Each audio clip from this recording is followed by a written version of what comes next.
My dear students, this is Class 12 Maths, Chapter 3, Exercise 3.4ல question number 1. அதில் subdivision 1. பாருங்க, இப்படி ஒரு ஈக்குவேஷன் கொடுத்துருக்காங்க. இதில் நல்லா அப்சர்வ் பண்ணுங்க, இந்த ரெண்டு நம்பரை கவனிங்க. -5 + 4 என்ன வரணும்? -1 வரணும். அதே போல் இந்த ரெண்டு ப்ராக்கெட்டை கவனிங்க. -7 + 6 இங்கேயும் -1 வருது. ஸோ நம்ம இது போல் பேர் போட்டுக்கணும். இவங்க ரெண்டு பேரையும் x - 5 x + 4 இவங்க ரெண்டு பேரும் பேர் போட்டுக்கிறோம். அதே போல் x - 7 அண்ட் x + 6 இன்னொரு பேர். புரியுதுங்களா? இந்த 504 இந்த சைடு கொண்டு வந்துருங்க. அப்போ -504 = 0. இப்போ இந்த ரெண்டு ப்ராக்கெட்டும் நான் ஒரு ஐடென்டிட்டி வச்சு சிம்பிளிஃபை பண்ணிக்கிறேன் பாருங்கள். அது ஒன்றும் இல்லை, x + a × x + b = x² + a + b × x + ab. இதான் நம்ம 8th படித்த ஒரு ஐடென்டிட்டி. இந்த ரெண்டு ப்ராக்கெட்டுக்கு நான் யூஸ் பண்ண போகிறேன். நல்லா கவனிங்க. இப்போ இது வந்து a, இது வந்து b. அப்போ இந்த ரெண்டு ப்ராக்கெட்டை மல்டிப்ளை பண்ணும்போது x² -5 + 4 அப்போ என்ன வரும்? -1x.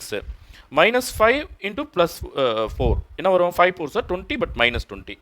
ஏன்னாக்கா ஒரு இடத்துல மைனஸ் இருக்குது. இப்போ பாருங்கள், இந்த ரெண்டு ப்ராக்கெட்டை நான் மல்டிப்ளை பண்ணிட்டேன். ஓகே, இந்த ரெண்டு ப்ராக்கெட்டை மல்டிப்ளை பண்ணால் அகெயின் x². அதாவது இந்த ஐடென்டிட்டி நான் யூஸ் பண்ணுறேன். x² -7 + 6 அப்போ -1x. தென் -7 × 6 -42. அதாவது லாஸ்ட்டில் என்ன வருது? ab வருது இல்லையா? -504 = 0. புரியுதுங்களா? இப்போது இங்கே ஒரு சப்ஸ்டியூஷன் எடுக்க போகிறோம். பாருங்கள், ஃபஸ்ட்டு ரெண்டு டேர்ம்ஸ் ஒரே மாதிரி இருக்குது பாருங்கள். ஸோ நான் என்ன பண்ணுறேன்னா, லெட் y = x² - 1x அல்லது x² - x. ஓகேவா? ஸோ இந்த சப்ஸ்டியூஷன் எடுத்த பிறகு இது என்ன ஆகும்னா y - 20 y - 42 அப்படின்னு ஆகிடும். பாருங்கள், இது ரெண்டு டேர்மும் சேர்ந்து y. அதே போல் இங்கே ரெண்டு டேர்மும் சேர்ந்து இது y, இது y. -504 = 0. புரியுதுங்களா? இப்போது இந்த ரெண்டு ப்ராக்கெட்டும் அகெயின் நான் இதே ஐடென்டிட்டி இங்கே யூஸ் பண்ண போகிறேன்.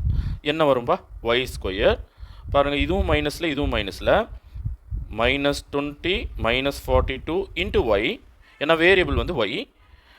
அப்புறம் -20 × -42 -504 ஒன்று இருக்குது = 0. ஓகேவா? இப்போது y² அப்படியே, பட் இங்கே ரெண்டு டேர்மும் மைனஸில் வந்துச்சு இல்லையா? அதனால் ஃபஸ்ட்டு மைனஸ் போட்டுண்டு 20யும் 42யும் ஆட் பண்ணால் 62 62 y. இவங்க ரெண்டு பேரை மல்டிப்ளை பண்ண பாருங்கள், 20ஆல் 42 அப்படியே மல்டிப்ளை. மைனஸ் இன்ட்டு மைனஸ் என்ன வரும்? ப்ளஸ் ஆகிடும். 20 × 42 0 2 2s are 4 2 4s are 8 840 ப்ளஸில் -504 = 0. இப்போ இதுலேருந்து இதை மைனஸ் பண்ணிவிடுங்க. 504 மைனஸ் பண்ணுறேன். இங்கேருந்து ஒன்று பவர் பண்ணிட்டோம், 3 ஆகிடும். இது 10 ஆகிடும். 10 - 4 6 3 அப்படியே வரும். 8 - 5 3. ஸோ நமக்கு என்ன கிடைக்குது? y² 62y + 336 = 0. அழகாக ஒரு குவாட்ரேட்டிக் ஈக்குவேஷன். இப்போது 336 நம்ம பிரேக் பண்ணோம், ஃபேக்டரைஸ் பண்ணோம் in such a way so that we will get sum of the roots equal to -62. அதாவது சென்டர் நம்பரை வர வைக்கணும். ஓகேவா? சரி, நல்லா கவனிங்க. நான் 2 டேபிளில் போய்ட்றேன்.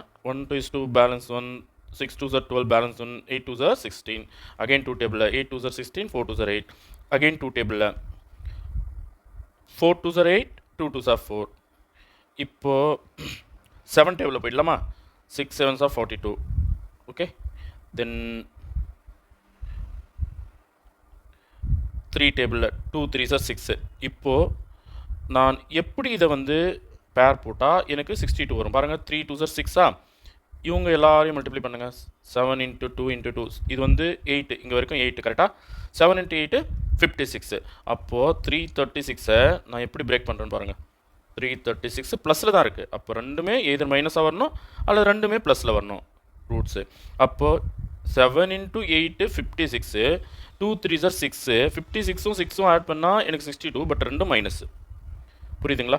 அப்போது என்னோட ரெண்டு ஆன்சர் y - 56, அதாவது ரெண்டு ஃபேக்டர்ஸ் y - 6 = 0. ஓகே, அப்போ yக்கான ரெண்டு ஆன்சர், y = 56ன்னு ஒரு ஆன்சரும் y = 6ன்னு ஒரு ஆன்சரும் கிடைக்கும். ஓகே, இப்போ ஒய் யார் ரீப்ளேஸ் பண்ணிக்கலாம், ஒய்யோட வேலை முடிஞ்சு போச்சு பாருங்கள். Y equal to x square minus x. So replace y. அப்போ ஒய்க்கான value x square minus x equal to 56. ஒய்யை ரீப்ளேஸ் பண்ணிட்டேன். அப்போ இந்த 56 இந்த சைடு கொண்டு வாங்க. அப்போ X square minus X minus 56 equal to 0. அப்போ 56 ஃபர்தராக திரும்பவும் நான் ஃபேக்டரைஸ் பண்ணுறேன். இது மைனஸில் இருக்குது, அதனால் ஒரு ரூட் வந்து மைனஸில், இன்னொரு ரூட் வந்து ப்ளஸில் வரும். 8 7 ஆர் 56.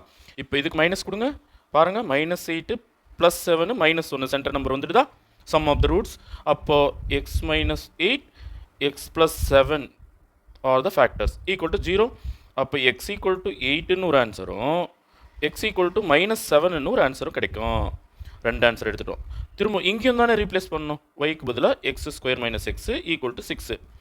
அப்போ எக்ஸ் ஸ்கொயர் மைனஸ் எக்ஸ் இந்த 6 இந்த பக்கம் எடுத்துகிட்டு வந்துட்டோம்னா -6 ஈக்குவல் டு 0. இப்போ 6ஐயும் நான் ஃபேக்டரைஸ் பண்ண போகிறோம். 3 2 ஆர் 6. எனக்கு -1 தான் சென்டரில் வேணும். அப்போ இது மைனஸு இது ப்ளஸ்ஸு. ஓகே, இது வந்து -6 இல்லையா, -6 தான் ஃபேக்டரைஸ் பண்ணியிருக்கோம். அப்போது என்னோடய factors x minus 3 x plus 2 equal to 0. அப்போ எக்ஸ் ஈக்குவல் டு 3ன்னு ஒரு ஆன்சர், எக்ஸ் ஈக்குவல் டு -2ன்னு ஒரு ஆன்சர். வெரி சிம்பிள் பாருங்கள். பவர் 4 4 ரூட் எடுத்துட்டோம் நம்ம, புரியுதுங்களா? அப்போது சொல்யூஷன் செட் எழுதிடலாமா? Solution set x equal to 4 answer 8 -7 3 -2. Okay.